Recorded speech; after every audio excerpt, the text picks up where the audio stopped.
우리가 요즘 혐오 시대에 살고 있죠. 내가 아직 부족하니까 그렇겠죠. 사회 현상 가운데 가장 걱정되는 것, 어쩌면 가장 두려운 것, 그게 우리가 하는 혐오 같아요. 왜 이런 말 하는가? 오늘 전 뉴스는 안 보죠. 유튜브를 보거든요. 유튜브 이렇게 그냥 턱 여니까 미국에서 민주당 의원이 암살당했더라고요. 그냥 제목만 봤어요. 요즘은 제목만 보면 어떤 내용인지 알죠? 민주당 의원이 암살당했어요. 정책 이유라 그래요. 당연히 뭐 민주당, 공화당 왜 그러겠어요? 그 사람은 나름 역사적 소명의식을 느끼고 있겠죠. 암살한 사람. 정책 이유라면 그 스스로가 그렇게 믿고 있는 거죠. 약간의 사명의식, 옳다는 정의가 이런 게 있으니까 했겠죠. 근데 조금만 물러나서 보면 진짜 아닌 거잖아요. 얼마나 서로를 미워하면 사실 그 사람 잘 알지도 못할 거예요. 그 민주당 의원을 알겠어요? 다 정치적 헤게모니에 스스로 갇혀가지고 자기 마음에 그런 굳건한 성을 쌓고 자기와 생각이 다른 사람들을 혐오하면서 분노를 키우고 혐오를 키우고 좀 더 발전하면 역사적 소명의식을 느끼고 그래서 가서 죽이는 거죠. 우리나라는 총이 없으니까 그런 일이 없지만 사실 만만치 않죠. 우리나라 총이 있었으면 어떤 일이 생길지 모릅니다.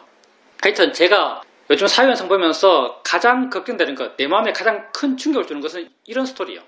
혐오의 스토리. 좀 불행한 것 같아요. 사실 왜 이런가? 사람들의 믿음이 너무 굳건해서 그래요. 사람들의 시야가 너무 좁아져서 그래요. 우리는 더 많은 것을 안다고 생각하는데 더 많은 것을 알죠. 매스미디어가 얼마나 발달했어요. 정말 더 많은 것을 안다고 생각해요. 근데 매스미디어가 정말 발달하다 보니까 윗바사나식으로 보는 게 아니고요. 사람들이 사마타식으로 봐요. 내가 보고 싶은 것만 봐도 하루 종일 채울 수 있어요. 사람들이 자기 생각과 다른 것은 보기 싫어요. 내 생각과 같은 것만 계속 보려고 그래요. 그러니 그것만 계속 관심 있다면 주구장창 1년이고 2년이고 봤을 거예요. 마음의 벽이 얼마나 강해졌겠어요. 타인에 대한 혐오가 얼마나 강해졌겠어요. 그래서 그걸 행동으로 분출하는 거죠. 사회가 발달하고 기술이 발달하고 문명이 발달하고 하는데 불행하게도 정말 불행하게도 인간은 점점 어리석어지는 게 아닌가 생각합니다. 얼마 전에 보니까 요즘 AI가 나온 지가 한 1년 됐나요? 챗 GPT가 발표되니까 1년 됐나요? 농담인지 모르겠어요. 앞으로 농담이 안 될 것 같아요. 어떤 말 하냐면 챗 GPT에 묻지 않으면 결정을 할 수가 없다 이런 말 하더라고요. AI에 묻지 않으면 결정을 할 수가 없다. 지금은 반쯤 농담 같은데 그게 조금만 지나면 농담이 아닐 겁니다. 사람들이 점점 어리석어져요. 사람들이 점점 좁게 알아요. 시야가 점점 좁아져요. 어떡하겠어요. 그건 지금 현재 세태고요. 피할 수 없는 세태죠. 이런 주제가 내 마음에 가장 큰 충격을 주는 주제입니다. 마음이 무거웠어요. 하루 종일 마음이 무거웠죠. 그 뉴스 보고. 그러다가 이제 법당 앞에 있는 나무 덱에서 왔다 갔다 경영을 하고 있었어요. 왔다 갔다 경영을 하면서 앞에 보이는 게 산이죠. 푸른 산. 돌아서면 단마수이 보여요. 그때 내 마음에 확 와닿았던 것. 그래, 나는 이것 알면 되잖아. 난 지금 이것 보고 살고 있지. 난 지금 이것 알고 살고 있지. 난 지금 있는 거야. 지금 알아지는 것에 지금 반응하면 되는 거지. 내가 뭘 봐야 하고 어떻게 봐야 하는지에 대해서 그때 명확히 알아졌어요. 그러니까 내 마음을 그렇게 무겁게 누르고 있던 이 시대의 슬픔. 이 시대의 슬픔이죠. 내가 생각하는 이 시대의 슬픔이에요. 내 마음을 그렇게 무겁게 누르고 있던 이 시대의 슬픔에 대해서 마음이 깨끗해졌어요. 그러면서 또 든 생각이 내가 기초성 법문을 오래 해요. 그리고 그 기초성 법문에 내가 이해하고 있는 수행의 청각 것이 다 있다고 내가 말해요. 그렇게 나도 동의합니다. 근데 내가 말하고 있는 기초성 법문에 대해서 내가 얼마나 이해하고 있는가? 내가 다 몰라요. 오늘 또 새롭게 알았잖아요. 난 지금 있는 거지. 내 마음은 지금 알아진 것에 반응하는 거지. 지금 알아진 것만 알면 되는 거지. 지금 알아진 걸 바르게 하는 거 그게 내 삶의 모든 것이야.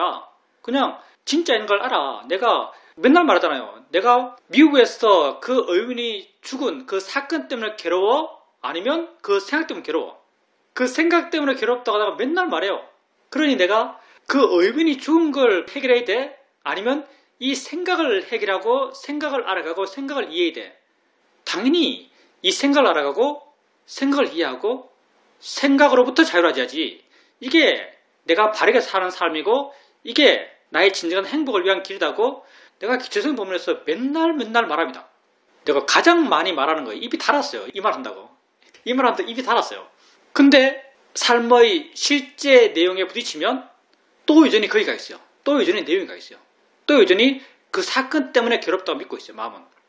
업이 두텁기 때문이죠.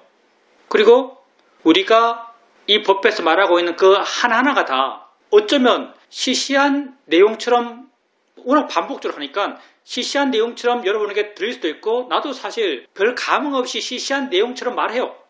근데 그게 정말 내 삶에 스며들면 그게 정말 내가 사는 방식이 되면 우리 삶이 다르게 됩니다.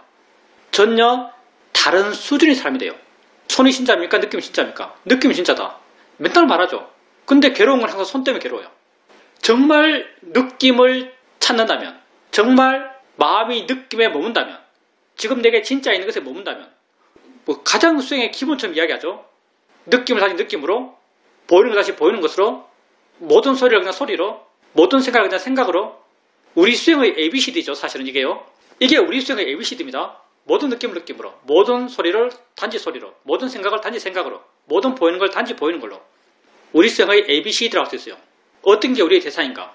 근데 살면서 여전히 보이시는 걸 보면서 화내고 듣기 싫은 소리를 들으면서 화내고 불안한 생각을 하면서 불안해하고 느끼기 싫은 느낌을 느끼면서 화내요. 근데 우리가 진짜 기본적으로 말해진 이것을 내 삶에서 실천한다면 그리고 이 실천이라는 것이 당위적으로 이렇게 하면 좋아라는 그런 당위적인 길이 아니에요. 이 실천이라는 것이 원래 진짜 우리가 그렇게 사니까 원래 우리의 모습대로 살자는 거죠. 원래 그게 느낌이거든요. 뜨거운 것도 차가운 것도 아니에요. 여기 대해서 우리가 이야기 많이 했잖아요. 원래 그게 느낌이요. 딱딱한 것도 부드러운 것도 아니에요. 원래 그게 느낌이요. 아름다운 것도 추한 것도 아니에요. 원래 그게 보이는 거예요. 좋은 생각, 나쁜 생각 아니에요. 원래 그게 생각이에요. 그게 진짜거든요. 그러니까 진짜로 살자는 거죠. 진실에 바탕 두고 살자는 거죠. 그래서 우리가 이 수행을 하면서 많은 이야기를 하고 반복적으로 하고 그런 과정 속에서 우리가 말하고 있는 이 지혜의 내용들이 어쩌면 좀 하찮아 보이고 어쩌면 너무 단순하게 느껴지고 그렇게 느낄지 모르겠지만 그게 여러분의 삶의 내용이 되면 그게 여러분의 살아가는 방식이 되면 그건 전혀 다른 문제예요. 전혀 다른 차원이에요. 그렇게 내가 입이 닳도록 말했던 것 그걸 경영하면서 아 그래 난 지금 있는 거지. 저 보이는 걸 알고 저 들릴 걸 알고 거기에 머물러 있으면 다지. 이게 내 인생이야. 이게 내 삶이야. 알아지 않는 것 무의미해. 내가 그렇게 말했던 걸 또다시 그렇게 한번 깨달았어요. 우리가 지속적으로 부족하니까 항상 부족하니까 계속 해야 됩니다. 항상 부족해요. 계속 해야 됩니다. 이 혐오의 시대를 어떻게 살아야 될까요? 말은 존말 많아요. 틀린 것이 아니고 다릅니다. 말 좋죠? 틀린 것이 아니고 다릅니다. 야 정말 말은 좋아요. 틀린 것이 아니고 다릅니다. 근데 말만 좋지 마음이 준비가 안 됐죠. 다 우리가 마음이 준비가 안 됐어요. 너무 옳음에 대한 자기 확신이 강하죠. 반복적으로 그것만 취했으니까. 그리고 우리 마음이 기본적으로 자기 기뻐하는 것에 예민해요. 마음이 기뻐하는 것.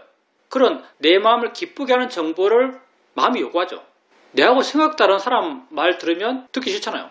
나하고 생각 같은 사람 말 들으면 듣기 좋아요. 그러니 이거 참 사회적으로 보면 정말 헤어날 수 없는 길 같아요. 헤어날 수 없는 길. 어떻게 해야 되지? 사실은 답은 있습니다. 거의 불가능한 답이지만 사람들이 수행해야 됩니다. 사람들이 수행하면 될 거예요. 여러분이 한번 보여주세요. 여러분 수행하잖아요.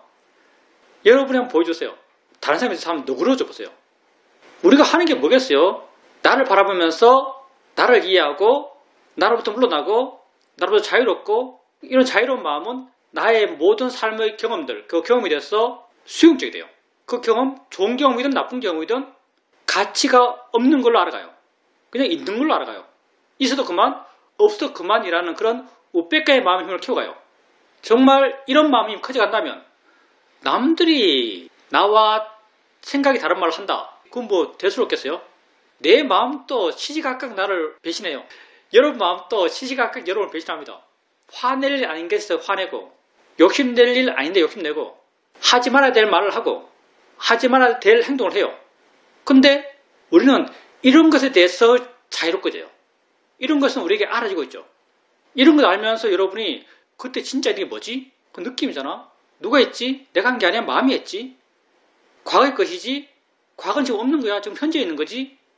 생각이 나면 이게 생각이잖아. 그 사건이 아니야. 그러니 내가 뭔 짓을 해도 나는 그것을 지켜보고 이해하고 자유롭고자 해요. 다시 말해서 그것을 인정하는 마음이 되고자 해요. 수용하는 마음이 되고자 해요. 그것에서 충격받지 않는 마음이 되고자 해요. 그렇다면 정말 이런 마음을 키워가고 있는 여러분이라면, 수행자라면 남들이 내가 옳다고 생각하는 것과 다르게 행동하고 내가 옳다고 생각하는 것과 다르게 말한다 해서 거기에 예민해서 발끈할 이유가 있을까요? 발끈할 이유가 없죠. 말만 이렇습니다. 사실은. 왜 근데 발끈할까요? 이만큼 우리가 마음이 굳어 있는 거예요. 사실은. 이만큼 우리가 마음이 굳어 있어요. 우리가 정말 수행을 열심히 해야겠어요. 남들이 그런 거 어떻게 하겠어요? 어떻게 할 수 없는 거죠. 근데 우리가 그런 건 문제가 돼요. 이게 왜 문제가 되는가? 그게 나의 고통의 원인이 되기 때문입니다. 경직된 마음, 마음의 경직성, 이게 내 고통의 원인이에요. 정말 이 경직성이 그대로 있다면 세상에 듣기 싫은 소리가 존재할 수밖에 없어요. 나에게. 보기 싫은 게 있을 수밖에 없어요. 나에게. 그렇죠? 하기 싫은 생각이 있을 수밖에 없어요. 이렇게 내 마음이 경직된다면 내 괴로움은 해결되지가 않아요. 우리가 여전히 아는 건 다 알아요. 여러분, 내게서 사실은 특별하게 새로 들을 게 없을걸요. 워낙 많이 들어가지고. 내가 능력자도 아니고요. 새로운 그런 이야기를 계속 하겠어요. 맨날 했던 말 해요. 맨날 했던 말을 하지만 그게 얼마나 우리에게 체화되어 있는가? 나에게도 그 체화 정도는 굉장히 얕다라고 오늘 이야기하잖아요. 내가 맨날 이렇게 이야기하고 있어도 내 자신에게도 이 체화 정도는 낮아요. 여러분에게도 아마도 여러분 스스로 바라보면 그 체화의 정도는 낮을 겁니다. 그러니 여전히 우리가 모든 소리는 소리지라고 맨날 얘기하지만 나랑 생각이 다른 정치 이야기하는 사람 소리 들으면 귀에 바늘이 꽂히는 거죠. 맨날 소리는 소리일 뿐이지 내 귀에 온 건 내용이 아니야. 뭐 내가 듣는 소리에 기억 니은이 있나? 그게 진동일 뿐이야. 그 내용은 내가 해석이야. 말은 아마 소크라테스도 이렇게 말 못했을 거예요. 소크라테스가 어떻게 이렇게 말하겠어요? 이렇게 과학적으로, 이렇게 합리적으로. 말은 소크라테스 이렇게 못해요. 우리만 이렇게 할 수 있어요. 뭐 하면 뭐예요? 근데 또 들으면은 또 바늘이 꽂히듯이 괴로워하죠. 그러니 우리가 갈 길이 아주 멀죠. 할 게 많아요. 그리고 이거 해야 돼요, 여러분. 괴로우니까 해야 됩니다. 뭐 세상은 좀 포기했어요. 뭐 내가 어떻게 할 수는 없지만 마음을 좀 내려놓은 편인데 세상은 그렇게 가는 것 같아요. 사람들이 아무 생각도 없죠. 그냥 마음 굴러가듯이 그냥 애들이 끊임없이 단 걸 찾듯이 엄마가 제자를 하면 애들은 끝까지 단 걸 먹겠죠. 이것처럼 세상 사람들은 끝까지 자기 듣고 싶은 걸 듣고 자기 보고 싶은 걸 보면서 살아갈 거예요. 그렇게 살아도 평생 살 수 있어요. 그러니 점점 더 마음은 굳건한 틀 속에 갇힐 겁니다. 그게 굳건하면 굳건할수록 더 보기 싫고 더 듣기 싫은 게 생겨나요. 세상 사람들은 그렇게 살 겁니다. 근데 우리는 그렇게 살지 말자는 거죠. 우리는 그렇게 살지 말아요. 여러분이 지금 여러분 마음을 보면은 내 마음도 정도의 차이가 있겠지만 우리가 수행을 해왔으니까 정도의 차이가 있겠지만 세상 사람들의 그런 마음과 아주 크게 많이 다르진 않아요. 그러니 우리가 걸어가야 할 길이 여전히 많이 남았어요. 우리가 여전히 많이 부족해요. 우리가 여전히 큰 고통 속에 살고 있어요. 그렇지만 아주 다행스럽게 우리는 어떻게 해야 되는지를 압니다. 우리가 기초수행법을 하면서 매일매일 들어요. 매일매일 이야기해요. 그것 여러분 삶에 그대로 녹여보세요라고 하면 여러분 할 수 있어요. 수행한다고 자선하고 앉아있으면 항상 그거 해요. 느낌이지, 느낄 뿐이지, 소리지, 소리일 뿐이야, 생각이야, 마음이 생각하는 거지, 이거 맨날 해요. 근데 여러분의 실제 삶의 상황 속에서도 이렇게 해보세요. 여러분 실제 삶 속에서 이렇게 할 수 있다면요, 그 사람은 아주 지혜가 깊기 때문에 그렇게 할 수 있는 겁니다. 여러분의 수행적 능숙도 지혜의 깊이를 뭘 갖고 알겠어요? 수행하는 걸 보면서 알 수 있습니다. 제가 하는 이 말을 여러분도 이해할 겁니다. 내가 정말 얼마나 깊은 이해를 하고 있는가. 수행하는 자기를 보면서 스스로 알아요. 좌선하고 경영하면서 이런 우리 수행의 ABCD를 적용하는 것 쉬워요. 수행이 쉬우니까. 근데 여러분 실제 삶의 내용 속에서 우리 수행의 ABCD를 적용하는 것, 이건 결코 쉽지 않습니다. 지혜 있는 사람, 지혜가 이어지는 사람, 마음이 힘이 좋은 사람, 그런 사람만이 할 수 있는 거죠. 여러분은 수행을 오래 했고요. 그런 이해가 마음이 깊어요. 여러분 삶 속에서 이런 수행의 실천, 지혜의 내용을 적용해 보십시오. 정말 다른 사람과 대화하면서 그 사람이 나의 믿음과 다른 얘기를 할 때 소리 지르라고 해보세요. 뭔가 내 삶이 달라진 느낌이 듭니다. 걱정되는 걱정을 하면서 이거 생각이야? 마음이 하는 거지? 라고 알아보세요. 뭔가 내 삶이 달라졌다고 느껴집니다. 어제 있었던 일 생각하면서 걱정할 때 나는 현재 사는 거야? 내게 오직 지금만 있어? 이렇게 한번 생각해 보세요. 마음이 현재에 몰면서 뭔가 자기 삶이 달라졌다고 느낄 겁니다. 우리가 수행 이야기를 오래 했고요. 그 내용들이 반복되다 보니까 나도 더 아는 거지 라는 생각이 쉽게 들어요. 근데 그게 이런 수행적 이야기들, 지혜의 내용들이 우리 삶에 살아있는 것은 정말 다른 이야기입니다. 여러분이 알고 있는 이런 수행적 실천 그리고 지혜의 내용들을 여러분 삶에 살아있는 것으로 해보십시오. 질문입니다. 아침에 수영을 하러 갔었는데 사람이 많았습니다. 레인이 3레인밖에 없는데 한 레인에서는 수영 강습이 있고 또 한 레인은 걷기 전용 레인입니다. 그래서 천천히 피해가면서 왔다 갔다 하고 있었습니다. 마음이 내 안에 있었는데 이렇게 하다가 일어나는 생각들을 알아시는 대로 알고 있었는데 어느 순간 생각이잖아, 생각일 뿐이잖아, 이런 이해가 갑자기 확 생겼습니다. 그러니까 마음이 확 펴지듯이 느껴지면서 마음이 물러나고 가벼워졌습니다. 마음이 아주 좋아졌습니다. 그래서 수영을 마치고 남편에게 전화가 왔는데 남편이 콩나물 사러 간 줄 알았는데 수영하러 갔냐고 이야기했습니다. 근데 그 말에 대해서 내가 마치 어린아이 대하듯이 그런 마음으로 남편에게 대답하고 있었습니다. 마음이 아주 좋았고 전혀 남편의 말이 내 마음에 어떤 충격을 주지 못했습니다. 지혜란 건 우발적으로 생겨요. 그러니까 수영자님께서 수영을 하고 사람이 많아요. 수영하면서 생각이 많을 것 같아요. 얼마나 빨리 가야 되지? 저 사람 오면 어떻게 해야 되지? 어떻게 피해야 되지? 내가 멈춰야 되나? 이런 다양한 생각들이 일어날 거예요. 근데 이 일어나는 게 수영자님에게 알아졌죠. 알아진다는 게 중요해요. 수영자님이 그 생각들, 일어난 생각들을 알려 했는가 하면 아마 아니었을 겁니다.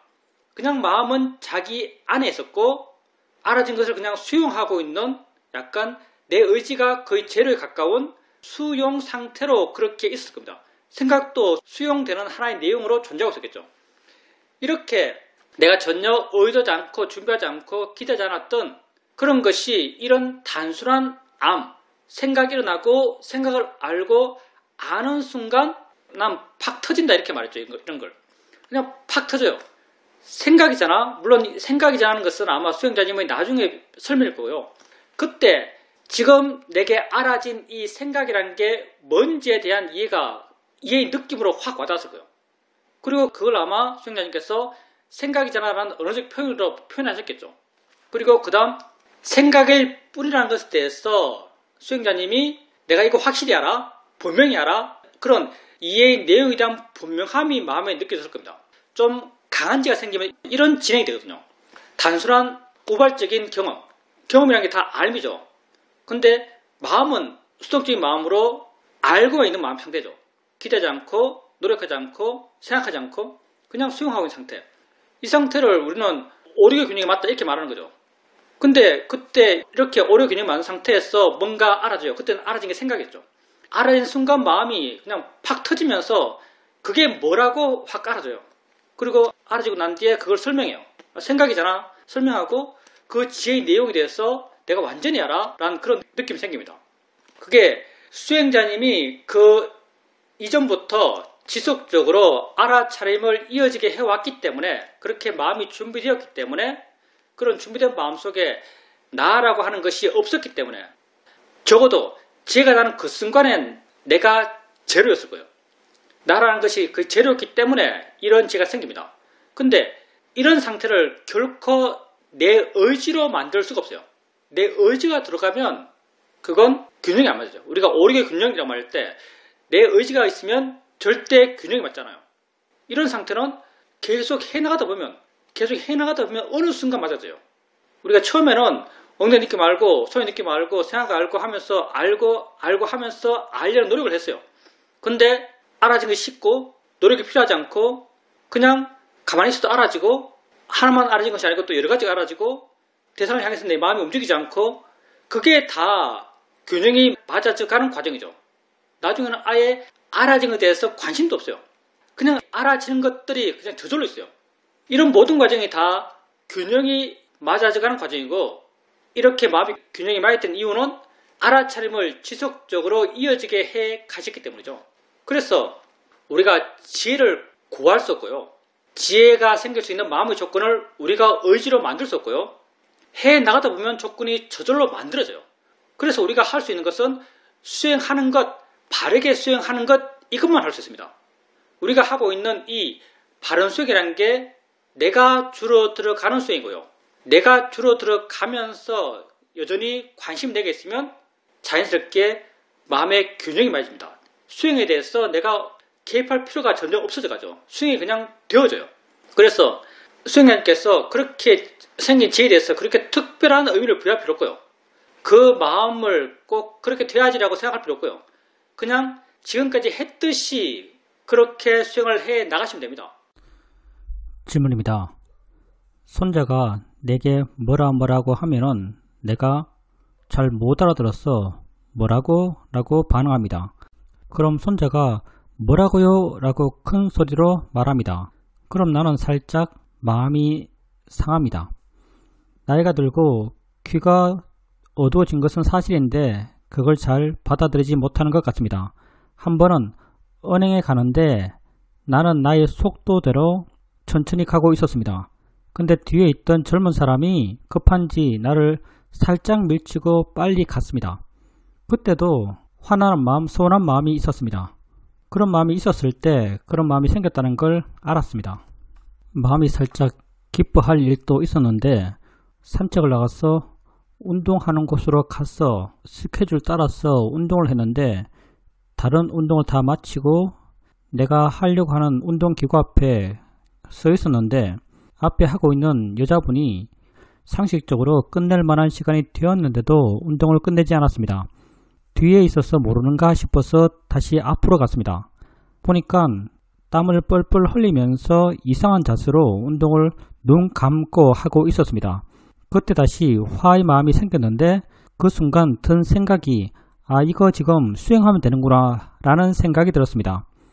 그래서 그때 일어나는 화를 보고 마음이야 이렇게 이해하려고 관심 있게 지켜봤습니다. 순간 내가 이 순간 수행하려는 생각을 할 수 있다는 것에 대해서 기뻐하는 마음이 생겼습니다. 그 여자뿐 아닌 그 옆에 있던 사람이 그 기구 운동을 끝내서 거리로 가서 운동을 하고 마치고 돌아왔습니다. 어찌되었든 그렇게 화가 난 순간에 수행하겠다는 생각을 일으킨 것 자체에 대해서 아주 기뻐할 만한 일이라고 생각합니다. 좋네요. 그게 말처럼 쉽지 않습니다. 아까도 말했지만 일상에 실제하는 삶의 내용 속에서 우리 수행적 실천들을 적용하는 것, 그게 말처럼 쉽지 않아요. 왜냐하면 삶 속에서 우리가 거의 대부분 번뇌로 사니까요. 수행자님께서 상식적에서 있겠어요. 한 10분쯤 있어요. 근데 뒤에서 계세요. 뒤에서 계시면서 그 사람이 수행자님이 생각하는 시간을 오버했어요. 그럼 화가 나기 시작하죠. 화가 나기 시작할 때 우리가 내 앞에서 날 화나게 하는 저 사람의 마음 상태에 대해서 나름 짐작을 해요. 저 사람이 어떤 마음을 하고 있을 거라고 나름 짐작하거든요. 그러면 내가 짐작하는 그 사람 마음 상태는 어떤 상태인가 하면 내가 최악으로 가정할 수 있는 마음 상태. 저 사람이 내가 뒤에 있는 줄을 알고 있으면서 날 골려주려고 지도 힘들면서 끝까지 하고 있어. 이런 식이죠, 사실은. 이런 식으로 뭔가 그 사람이 악이 있는 것처럼, 어쩌면 내가 화가 났으니까요. 화의 마음은 그 사람이 나에 대해서 악의를 갖고서 저렇게 하고 있다고 짐작해요. 근데 수행자님께서 앞으로 가보셨잖아요. 앞으로 가보니까 그 사람이 눈 감고 있어요. 눈 감고 있어서 수행자님이 뒤에 있다는 걸 전혀 모르고 혼자 자기의 운동에 나름 몰입해서 하고 있다고 아신 거죠. 그렇게 알게 되니까 조금 화가 줄어들던가요? 똑같아요.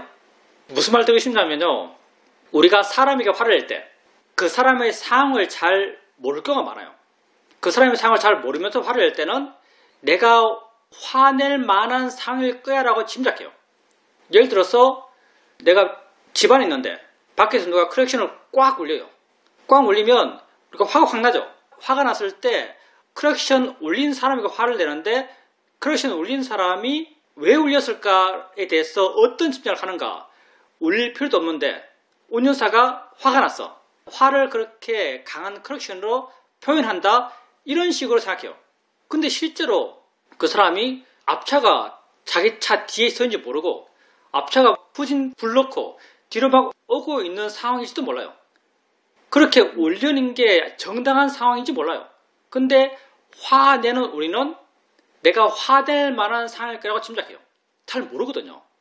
그래서 우리가 사람에서 화낼 때 많은 경우 그 사람의 마음 상태, 그 사람의 상황을 내가 화낼 만한 상황으로 짐작하는데 그런 자기를 보면서 그런 생각들을 알면서 이거 마음이 지멋대로 생각하는 거야 라고 한번 봐보세요. 우리가 화낼 때 정말 지 멋대로 생각해서 지 멋대로 화내는 일이 굉장히 빈번합니다.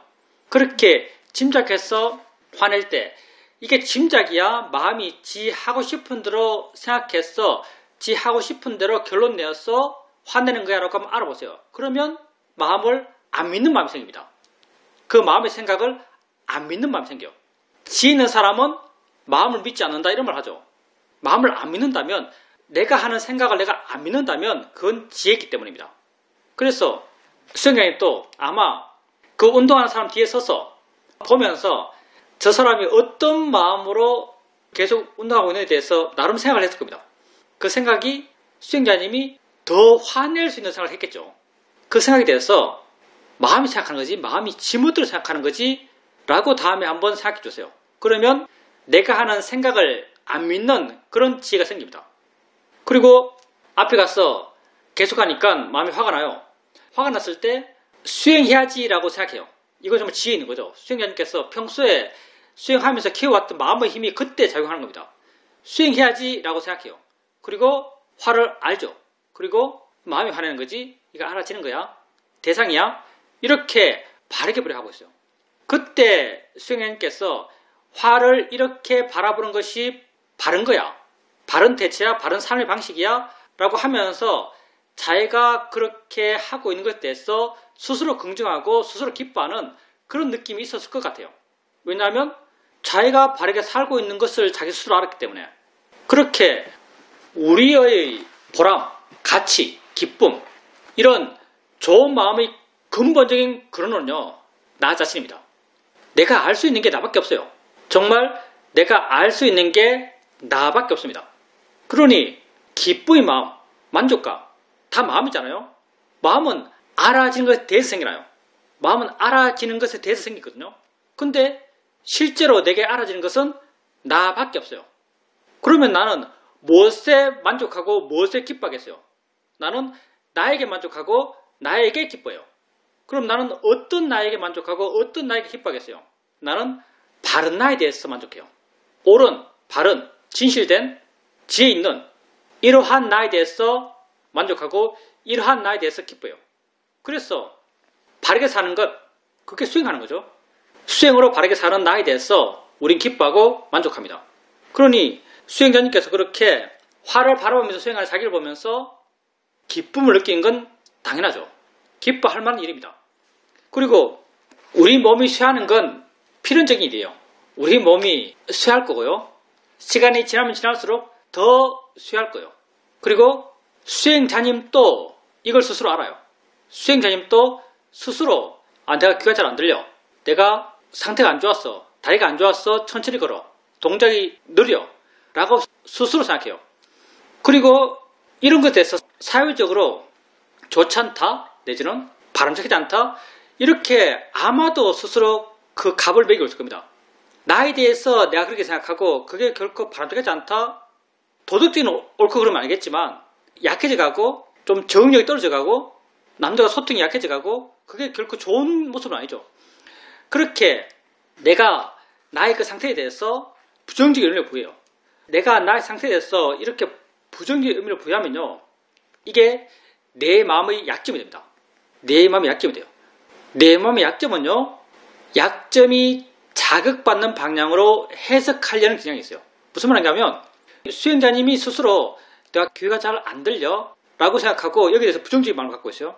그러니 손자가 그냥 보통으로 말했고 거기에 대해서 뭐라고? 라고 반응했고 그 반응에 대해서 아주 과도하게 큰 소리를 말해요. 그러면 그게 꼭 나를 무시한 것 같지. 사실 내 약점에 대한 공격처럼 느껴져요. 내가 약점이라고 믿고 있는 이런 지점은요. 내가 아주 예민한 지점이에요. 이렇게 예민한 지점에 자극이 오면요. 마음이 아주 강하게 반응합니다. 수행자님은 지금 그걸 살짝 화가 났다 말하지만 모르겠어요. 정말 살짝 많이 반응했는지 어쩌면 아주 강하게 마음이 반응했지도 몰라요. 그리고 또 이렇게 천천히 걸을 때 뒷사람이 툭 치고 앞으로 빨리 가요. 뭐 공간이 좁았겠죠. 툭 치고 빨리 가요. 툭 치고 빨리 가는 걸 보면서 수행자님이 또 자기의 현 상황에 대해서 또 생각하는 거죠. 내가 늦게 걷는구나. 동작이 굼뜨구나. 나이가 많아졌구나. 이렇게 생각하면은 또 자기에 대해서 뭐 자신감일까? 자기 어떤 자존감? 그리고 앞에 간 사람들의 화? 이런 게 또 강하게 일어나요. 그러니까 어떻게 얘기했어요? 이거 부정적인 것을 없앨 수가 없어요. 부정적인 것을 없앨 수가 없어요. 이미 마음은 그렇게 정하고 있어요. 귀가 잘 안 들리는 것 이거 안 좋은 거야. 몸이 느린 것 이거 안 좋은 거야. 이미 마음은 이렇게 정하고 있어요. 그러니 반복적으로 이런 정한 것을 쓰다 보니까 마음이 이렇게 작용하다 보니까 점점 이 정한 것은 강해지고 있어요. 가만히 있으면 앞으로 더 강해질 거고 더 예민해질지 몰라요. 우리가 갖고 있는 마음의 약점이라는 것은요. 약점을 쓰면 쓸수록 더 강해져요. 더 예민해지고 더 쉽게 반응해요. 그럼 이걸 어떻게 하죠? 부정적인 것은 내버려 두고요. 이건 어쩔 수가 없어요. 부정적인 것은 내버려 두고요. 긍정적인 것을 키우십시오. 긍정적인 것을 키우세요. 긍정적인 것을 키우는 것은 수행밖에 없어요. 손자가 큰 소리 치면 저 소리지 해보세요. 큰 소리 치면 저 소리야라고 아세요. 그리고 마음에 짜증 나면은 아까 했잖아요. 짜증 나면은 마음이 화내는 거지. 마음 한쪽에서는 내가 갖고 있는 약점이 발현되면서 괴로운 쪽으로 마음이 작용하고 있어요. 근데 마음이 하는 거야? 저 소리지라고 하면요. 소리지라고 하고 있는 나, 마음이 하는 거라고 하고 있는 나, 이런 내가 바르다는 걸 내가 알아요. 하면 하는 걸 알거든요. 내가 수행을 하면서 수행한다는 게 어떤 의미인지 이해하고 있어요. 그러면 그렇게 수행하고 있는 나를 보면서 내가 바르다고 알아요. 그러면 그렇게 바른 나를 보면서 나를 긍정하는 마음이 생깁니다. 좋은 마음이 생기나요? 안 좋은 마음은 안 좋은 마음대로 지할 일을 하라고 하세요. 이거 어떻게 할 수 없어요. 근데 좋은 마음을 일으킬 수 있어요. 수행을 통해서. 이렇게 긍정적인 것을 일으킬 수 있는 것이지 부정적인 것을 줄일 수가 없어요. 이건 업으로서 생길 수밖에 없어요. 그래서 부정적인 것은 지가 알아서 일어나라 하고요. 수행자님은 수행을 통해서 긍정적인 것을 키워가십시오. 남들이 뒤에서 푹 치면요. 이거 느낌이지는 사실 힘들어요. 이건 잘 안 될 거예요. 근데 앞에 가는 사람 보면서 화나는 것 이때부터는 알아채면 돼요. 앞에 가는 사람 보면서 화나는 것 여기서부터는 알아채면 됩니다. 질문입니다. 그 사람이 날 딱 치고 가더라도 화나는 마음은 없었습니다. 단지 약간 씁쓸한 마음이 있었습니다. 화 안 날 리가 없어요. 내가 몸이 느렸어. 잘 못 걸었어. 저 사람이 저렇게 하고 있어. 라고 아는 순간 이미 화예요. 화 안 날 수가 없어요. 화가 아주 크지 않았어. 수행자님에게 분명히 알아서 그렇지 화 안 날 리가 없습니다. 그 사람에 대해서 많이 반응하지 않았을 리가 없어요. 부정적인 마음이 일어나지 않았을 리가 없어요. 당연히 부정적인 마음이 일어납니다. 그때 그게 알아지거든요. 알아졌을 때 보면서 저 보일 뿐이잖아 라고 할 수 있어요. 이건 돼요. 보일 뿐이잖아. 그리고 마음이 씁쓸하면요. 씁쓸하고 허전한 게 다 내가 갖고 있는 내 가치에 대한 씁쓸함이에요. 사실은요. 나 현재에 대한 씁쓸함이죠. 내가 생각하고 있는 내 어떤 상태에 대한 씁쓸함이죠. 그 마음이 일어나는 건 어쩔 수 없어요. 그때 마음이 이렇게 하는 거야 라고 아세요. 앞에 가는 사람을 보면서 보일 뿐이지라고 하고 있는 것 그리고 내 마음 상태 씁쓸한 마음을 보면서 마음이 하는 거지 대상이지 알아지는 거야 라고 하고 있는 이런 실천들 이런 실천에 대해서 이 실천이 옳고 바르고 가치 있고 의미 있다고 내가 알아요. 이건 수행하면서 계속 사왔던 거예요. 옳고 바르고 의미 있고 가치 있다는 걸 내가 알아요. 그렇게 바른 수행 실천을 하면서 나에 대해서 긍정하는 마음이 생깁니다. 그래서 부정적인 마음은 일어나라 하고요. 지가 할 걸 해라고 내버려 두고요. 거기에 대해서 없애려고 할 필요도 없고요. 바꾸려고 할 필요도 없어요. 안 되니까요. 긍정적인 마음을 일으키세요. 수행하면 긍정적인 마음이 생깁니다. 수행자님께서 할 수 있는 건 이거예요. 긍정적인 마음을 일으키는 것. 수행을 통해서 자기에 대해서 긍정하는 마음을 일으키는 것. 이걸 할 수 있습니다. 질문입니다. 요즘에는 느낌을 여러 번 관찰했습니다. 스님 말씀처럼 느낌이 생겼을 때 그걸 어떻게 봐야 하는지를 알고 있기 때문에 그렇게 지켜봄을 통해서 그게 더 이상 확산되지 않는 그런 경험을 여러 번 했습니다. 한 번은 몸에서 간지러움이 느껴졌었는데 한의원 선생님이 몸에 막힌 곳이 있어서 가끔 간지러움이 생길 수 있다라고 말씀하셨습니다. 간지러움이 생겨서 본능적으로 그것을 긁고 있었는데 그게 점점 확산되는 것이었습니다. 그때 이거 그냥 마음이 시키는 걸 따라했구나. 수행적으로 느낌으로 봐야지 라고 생각했고 그 간지러움을 단지 느낌으로 보려고 했습니다. 그렇게 느낌으로 봤을 때 간지러움이 사라지지는 않았지만 간지러움이 있어도 별로 개의치 않는 상관없는 마음이 되어서 그냥 지켜볼 수 있는 그런 상태가 되었습니다. 그렇게 하는 것이 바르게 하는 것이다 라고 스스로 확인되었습니다.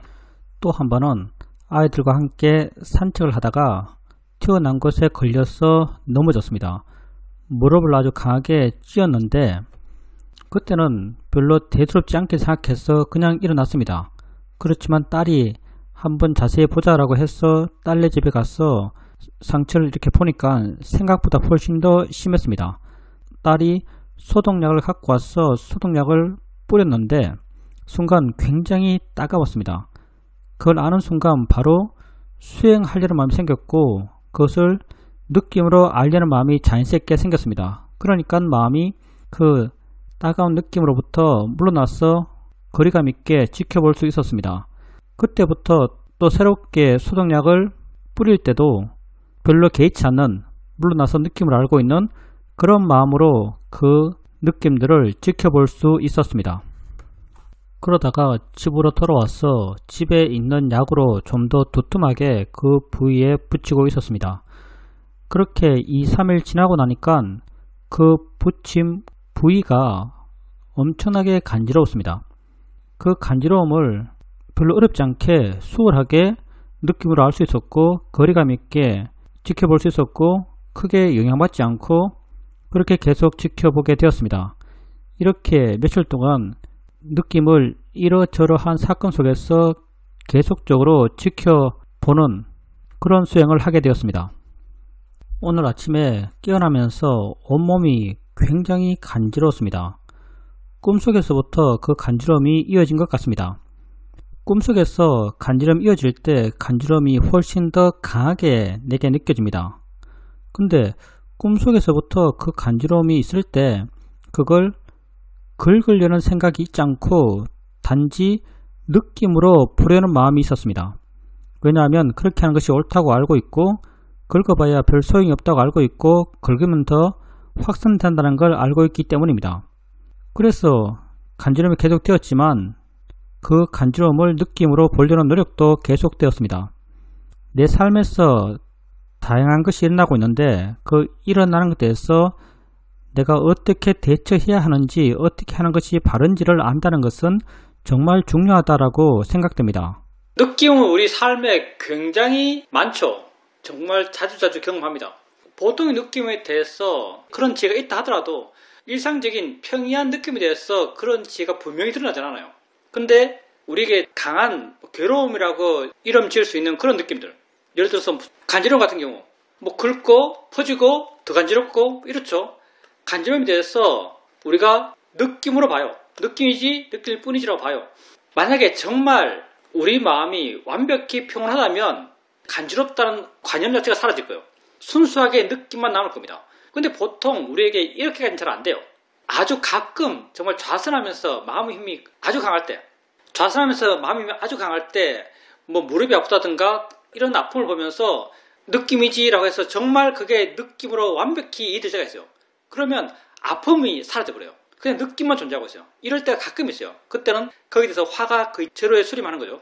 근데 일상적으로는 이렇게 간지러움이 있고 간지러움을 보면서 느낌이지 하면 간지러움은 여전히 있지만 그 간지러움을 좀 거리감 있게 떨어져서 반항하지 않는다는 게 내게 알아질 정도로 평온한 마음으로 그 간지러움을 보고 있어요. 그래서 간지러움이란 관점은 존재하고 있지만 그 간지러움의 관점이 수행하고 있는 내 마음에 전혀 영향을 주지 못하는 이런 정도의 지혜가 느낌을 바라볼 때 일반적인 좋은 수행의 상태죠. 그래서 수행자님께서 간지러움을 바라봤을 때 아마도 내 생각에는 이런 상태가 아니었을까 생각해요. 간지러움이라는 관념은 여전히 살아있지만 그것에 영향받지 않고 거리감 있게 떨어져서 그 간지러움을 보는 그렇지 않을까 생각해요. 그리고 소독약도 마찬가지. 아프죠? 괴로움이 크면 지혜도 분명합니다. 괴로움이 크면 지혜도 분명해요. 왜냐하면 괴로움이라는 게 마음의 대상에 확 가는 거예요. 사실은요. 괴로움이 곧 화기 때문에 일반적인 마음에서 괴롭다가 하는 순간 마음이 그 대상에 확 가는 거예요. 근데 아니 느낌이지 대상이지 알아지는 거지라고 하면 마음이 확 물러나요. 확 갔기 때문에 확 물러나는 게 느껴져요. 그래서 괴로움이 강하면 지혜도 분명해요. 그렇게 소독약을 할 때도 괴로움이 확 강하니까 마음의 경각심이 확 생기는 거죠. 우리가 수행을 계속 해왔기 때문에 괴로움이 아주 강해지면요. 수행적 각성이 강하게 됩니다. 순간 마음이 확 깨어나요. 그러면서 그렇게 노력할 필요도 없죠. 그냥 느낌으로 본래는 마음이 자연스럽게 생깁니다. 그래서 그게 여전히 따가움으로 있지만 일반적인 경우죠. 여전히 따가움으로 있지만 그 따가움이 수행하는 내게 영향 주지 못하는 수행하는 마음에 영향을 주지 못해서 수행하는 마음이 거기에서 평온하고 물러나 있고 자유로운 상태로 그걸 보고 있는 거죠. 이런 게 이제 느낌을 바라볼 때 우리의 어떤 일상적인 모습이죠. 그리고 아침에 일어났을 때 엄청 간지러워요. 엄청 간지러울 수 있을 것 같아요. 이건 약간의 상상이지만 왜냐하면 우리가 어떤 느낌을 느낄 때 수행자님은 그걸 간지러움의 느낌이죠. 어떤 간지러움의 느낌을 느낄 때 이게 진짜 그 느낌이 있어서 그 느낌을 느낄 수도 있고요. 내가 그 느낌이 있다고 생각해서 그 느낌이 만들어졌을 수도 있습니다. 사실은 우리 삶에서 만들어서 아는 게 굉장히 많아요. 실제로 이런 느낌이 있다고 내가 믿어서 그 믿음이 마음에서 관념화되고 형성화되고 내가 그걸 느낄지 몰라요. 그러면 이렇게 만들어서 느끼는 느낌이라고 한다면요. 어떨 때 이 느낌들이 강해지는가 하면요. 사마디가 강할 때 이 느낌들이 강해집니다. 사마디가 강하면 그 간지러운 느낌을 더 리얼하게, 더 분명하게, 더 강하게 만들어내요. 그래서 잠에서 깰 때 아주 간지럽다 했잖아요. 잠잘 때 마음이 사마디가 강한 마음이에요. 잠잘 때 마음이 사마디가 강한 마음이라서 우리가 꿈속에서 뭔가 경험하면 그 경험이 아주 리얼한 경험으로 기억나죠. 그처럼 잠에서 살짝 깼을 때 만들어내는 그 관념화가 아주 강하기 때문에 그때 단지 내 생각이지만 그때 그런 잠에서 온 강한 사마디, 잠자는 시간 동안 형성되었던 그런 강한 사마디가 그 간지러운 느낌을 아주 강하게 만들어냈을 수도 있지 않을까 생각해요. 근데 그럼 만들어냈으면 어떻게 해요? 만들어냈으니까 가짜라 할까요? 그렇지 않습니다. 우리에게 사실은요, 진짜인가 가짜인가를 별로 안 중요해요. 이게 진짜 경험인가 만들어낸 경험인가는 안 중요해요. 그냥 우리에게 그렇게 알아지면 그렇게 알아지는 것을 인정하고 시작하는 거예요. 강한 간지러움을 알아지면 강한 간지러움으로 인정하고 그냥 보는 거예요. 내가 만들어낸 거지라고 생각해봐야 도움되는 게 하나도 없어요. 원래 우리는 만들어낸 것과 실제 경험을 구분 못하거든요. 사실은 모든 것을 만들어서 알죠. 우리는 사실은 모든 것을 만들어서 알아요. 내가 밥을 먹으면 밥맛을 느끼는 게 아니죠. 실제는 밥맛을 느끼는 게 아니에요. 내가 생각하는 밥맛을 느껴요. 내가 저걸 보면 저거 있는 그대로 보는 게 아니죠. 저걸 거야라고 하면 믿고 있는 걸 봐요. 자세히 가보면 그게 아닌 경우 많죠. 사실은 다 우리가 만들어서 아는 거죠. 느낌도 마찬가지. 간지러운 느낌도 내가 실제 간지러운 느낌이 있어서 간지러운 느낌을 안다고 하더라도 내가 알고 있는 간지러운 느낌은 내가 만든 거예요. 느낌을 관념대로 해석해서 그러한 간지러움을 만들어낸 거죠. 그래서 실제로 내 마음이 만들어서 그걸 알든지 그게 실제 경험이어서 그걸 그렇게 알든지 이 두 개의 차이는 없어요. 그렇기 때문에 우리가 가짜야 라고 하면서 다르게 볼 필요 없습니다. 그냥 알아지는 대로 알면 돼요. 우리가 좌선하다 보면 마음의 힘이 아주 좋을 때 눈 감고 있는데 눈앞이 아주 환해질 때가 있어요. 빛이 나타날 수가 있죠. 아주 환한 빛이 내 눈앞에 나타나요. 그때 어떻게 하지? 그냥 빛이 보이면 보인다고 알면 돼요. 사실 보이는 거니까 내가 눈 감고 있지만 그게 빛이 되게 보이거든요. 실제는 빛이 아니에요. 이건 완전히 100% 만들어낸 빛이죠. 그냥 보이는 걸로 알아지면 보이는 걸로 알면 돼요. 들리는 걸로 알아지면 들리는 걸로 알면 됩니다. 느껴지는 걸로 알아지면 느껴지는 걸로 알면 돼요. 하여튼 그렇게 며칠 동안 수행자님께서 느낌을 느낄 일이 많았고요. 그 느낌이 그렇게 강하지 않으면 지혜도 강하지 않지만 그 느낌이 아주 자극적이면 지혜도 아주 강합니다. 그렇게 그 느낌의 관념은 여전히 살아있지만 그 느낌에 대해서 물러나 있어서 영향받지 않고 거리감 있게 그 느낌들을 알고 있는 정도의 지혜라면 일반적인 어떤 수행의 상황 속에서 그 느낌에 대해서 지혜가 있다고 말할 수 있는 수행의 상태죠. 그 이상은 가끔 돼요. 관념까지 사라지는. 그 관념이 사라지려면요, 화가 제로가 돼야 돼요. 화가 제로가 되면 그 관념이 사라져요. 왜냐하면 아픔의 관념은 화가 만들거든요. 근데 우리에게 화가 제로일 경우는 별로 없습니다. 그러면 어떨 때 화가 제로가 될까요? 어떨 때 화가 제로가 되는가? 이거 답은 있습니다. 어떨 때 화가 제로가 될까요? 지혜가 100이 되면 화가 제로가 됩니다. 화가 제로가 되는 상황은 딱 한 상황밖에 없어요. 화가 제로가 되는 상황은요, 지혜가 100이 되면 화가 제로가 됩니다. 그럼 우리가 수행할 때 언제 지혜가 100이지? 지혜가 100% 이거 엄청 대단해 보이잖아요. 언제 우리가 지혜가 100%지? 라고 한다면은 지혜가 100%도 정도의 크기가 다른데 아까 조미애 성령이 하신 말씀, 이게 생각이잖아. 수행하면서 이런저런 생각하는 거죠. 뭐 저 사람 지나가야 되나? 기다려야 되나? 하다가 그때 이런 생각을 하면서 마음이 직관적으로 바로 알아요. 그 생각이 뭔지를 직관적으로 바로 알아요. 바로 알고 나서 그 내용을 관념화시키죠. 그 지혜의 내용을 관념화시켜요. 생각일 뿐이잖아 라고 관념화시켜요. 그리고 그 지혜의 내용에 대해서 내가 확실히 알아라는 느낌이 듭니다. 확실히 알아? 완전히 알아? 라는 느낌이 들어요. 그런 경험도 해보셨을 거예요.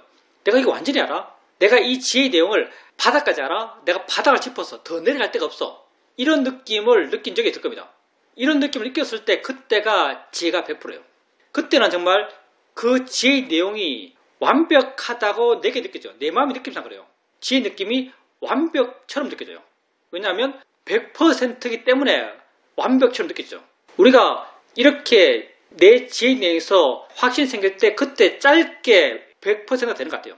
이런 지혜 상태에서는 그 아픔이 전혀 아픔으로 관념되지 않아요. 만약 화라면 화가 그냥 사라져 버리죠. 화가 없어져 버려요. 그래서 번뇌를 줄이는 수행은 없죠. 지혜를 키우는 수행 말씀입니다. 100% 어떻게 만들지? 못 만들죠. 하다 보면 됩니다. 하다 보면 어느 순간 돼요.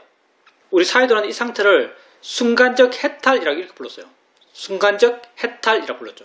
그리고 덧붙여서 말하기를 순간적 해탈을 자주 경험하다 보면 진짜 해탈로 간다 이렇게 표현하더라고요. 뭐 해탈이라는 말이 굉장히 우리에게 거리가 먼 이야기인데 이 수행을 오래 하신 분들은 가끔 이런 순간적 해탈을 경험해 보셨을 겁니다. 그냥 어떤 이해가 생기고 그에 대해서 내가 100% 알았어 라는 느낌이 들 때 그런 느낌 들죠. 내가 이 지혜의 내용을 100% 알았어 이런 느낌 들어요. 이건 지혜로서 내 마음이 꽉 찼기 때문에 이 100%가 느껴져요. 그때가 지혜가 100%고요. 이렇게 지혜가 100% 됐을 때 번뇌가 제로인 상태죠. 우리 모두 다 많이 부족합니다. 할 게 많다는 건 어쩌면 기쁨일지 몰라요. 내가 수행 오래 했어, 많이 알았어, 뭐 이쯤 하면 다음 수행에 지옥 안 가겠지. 이렇게 믿지 마십시오. 언제 지옥 갈지 모릅니다. 할 게 많아요. 할 게 많다는 게 우리에게 더 큰 마음의 에너지를 일으킬 수 있습니다. 그래서 여러분 수행하십시오. 정말 수행만이 여러분 마음을 그래도 조금 부드럽게 하고 조금 말랑말랑하게 하고 여유롭게 만들고 수용적이게 되게 하고 자기에게 만족하게 합니다. 세상은 점점 사람들의 마음을 딱딱하게 만들어가고 있어요. 점점 어떤 마음의 정함을 강하게 만들고 있어요. 어린애가 계속 사탕을 찾듯이 일반적인 세상 사람들의 마음은 자기의 마음에 만족되는 것만을 찾아가요. 그러니 점점 굳어질 수밖에 없죠. 굳어지면 굳어질수록 그런 더 괴로운 사람이에요. 우리는 그 길을 가지 않을 방법을 압니다. 그렇지만 여전히 우리도 많이 부족해요. 그러니 갈 길이 많이 남았어. 할 게 많네 라고 하면서 어떤 힘을 느낄 수 있습니다. 해야겠네 라는 의지를 세울 수가 있어요. 그래서 여러분 수행하십시오. 정말 나를 위한